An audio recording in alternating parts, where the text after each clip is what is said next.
আমরা তো লড়ছি সমতার মন্ত্রে, থামবো না কখনোই শত ষড়যন্ত্রে। সুন্দর সমাজ বিনির্মাণ করার যে স্বপ্ন, সেই জায়গায় আমরা পৌঁছাতে পারবো বলে আমি মনে করি। ডিম যদি আগে না আসে তাহলে মুরগি আসবে কেমন করে? আমাদের রাজনৈতিক সুস্পষ্ট ধারা আছে, আমাদের গঠনতন্ত্র আছে। এই সংগঠনটা প্রতিষ্ঠাই হয়েছিল শোষিত বঞ্চিত মানুষের অধিকার প্রতিষ্ঠার জন্য। উদীচী এখনো সমস্ত অন্যায়ের বিরুদ্ধেই সোচ্চার।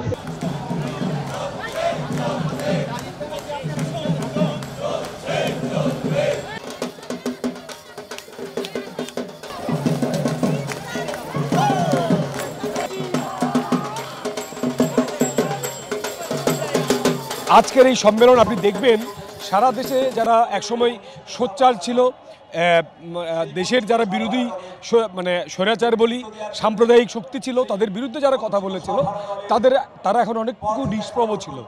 উদীচীর এই সম্মেলন আমার কাছে মনে হয় যে সংস্কৃতি কর্মীদের জন্য প্রগতিশীল যে আন্দোলন সংগ্রামে করা যে মানুষগুলো, তাদের জন্য একটা অন্য রাস্তা খুলে দেবে। আমরা দেখতে পাবো হয়তো আগামী দিনে আমরা একটা সুন্দর সমাজ বিনির্মাণ করার যে স্বপ্ন সত্যেনদা দেখেছিলেন উদীচী গড়ার মধ্য দিয়ে, সেই জায়গায় আমরা পৌঁছাতে পারবো বলে আমি মনে করি।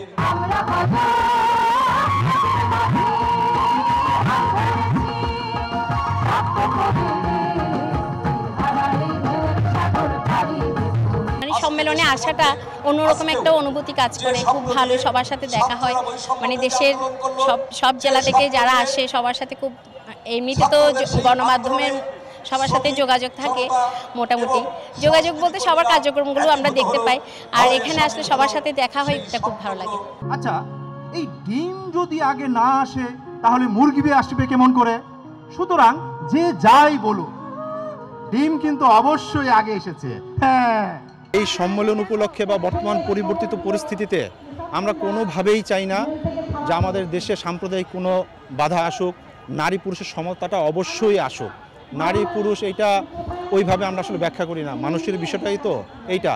আর আমরা খুবই চাই যে কথাগুলো বললাম, গণতন্ত্র, সমাজতন্ত্র, ধর্মনিরপেক্ষতা, এটা একেবারেই আমরা চাই। এটা বলতে পারেন যে আমরা হয়তো ওইভাবে রাজনৈতিক সংগঠন নাও দিচ্ছি, কিন্তু আমরা কিন্তু আমাদের রাজনৈতিক সুস্পষ্ট ধারা আছে, আমাদের গঠনতন্ত্র আছে, এবং ওখানে স্পষ্ট করে এইগুলো বলা আছে। তো আমরা চাই সব কিছুর পরেও এই অসাম্প্রদায়িকভাবে বাঁচা সাম্প্রদায়িক শক্তি যাতে আবার কোনো হানা দিতে না পারে, এই চর্চাটা আমরা করে যাব, সেটা মৃত্যু পর্যন্তই করব। সবে দেখা দিল অকুল তিমির সন্তরী, দূর দিগন্তে ক্ষীণ শশাঙ্ক বাঁকা। ওরে বিহঙ্গ মোর। অনুষ্ঠান যেহেতু আমরা সারা দেশের শিল্পীরা একত্রিত হই, এটা আমাদের কাছে একটা উৎসব। একাধারে এটা একটা উৎসব, আর একটা হলো আমরা এই সংগঠনটা প্রতিষ্ঠাই হয়েছিল শোষিত বঞ্চিত মানুষের অধিকার প্রতিষ্ঠার জন্য। তো আমরা প্রতি বছর এই অনুষ্ঠানটার মধ্য দিয়ে আবারও নতুন করে শপথ নিই যে আমরা এই লড়াইটা আরও শক্তিশালীভাবে চালিয়ে যাব।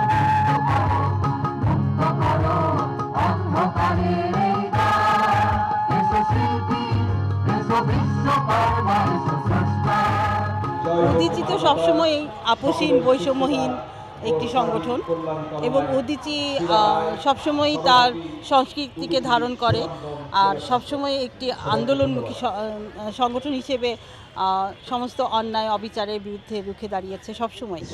তো এখনও এই যে আমাদের পরিবর্তিত একটি রাজনৈতিক যে প্রেক্ষাপট, এখন যে অবস্থা চলছে, উদীচী এখনো সমস্ত অন্যায়ের বিরুদ্ধেই সোচ্চার এবং সবসময় প্রতিবাদ করে। শিল্প চর্চা করার জন্য যে পরিবেশটা দরকার হয়, সেই পরিবেশটা আসলে আমাদের এই মুহূর্তে আমরা পাচ্ছি না, কারণ যে পরিমাণ অরাজকতা চলছে এবং যে পরিমাণ মানে আতঙ্ক একটা বিরাজ করছে, সত্যিকার থেকে আতঙ্কের যে জায়গাটা, সেই আতঙ্কের জায়গা থেকে যে পরিবেশটা বিঘ্নিত হচ্ছে, তারপরেও যে আমরা আমাদের প্রচেষ্টা চালিয়ে যাচ্ছি, কারণ শিল্পী সত্তা কখনো থেমে থাকার নয়। যতই প্রতিবন্ধকতা আসুক, শিল্পী সত্তা সবসময় কাজ করবে শিল্পের জন্য, তাদেরকে আটকে রাখা যায় না। এই যে আমাদের স্লোগানটা যদি আপনি ধরে নিন, আমরা তো লড়ছি সমতার মন্ত্রে, থামবো না কখনোই শত ষড়যন্ত্রে, এই স্লোগানের ভেতরেই আমাদের যে অন্তর্নিহিত কথা সেটা বেরিয়ে এসেছে।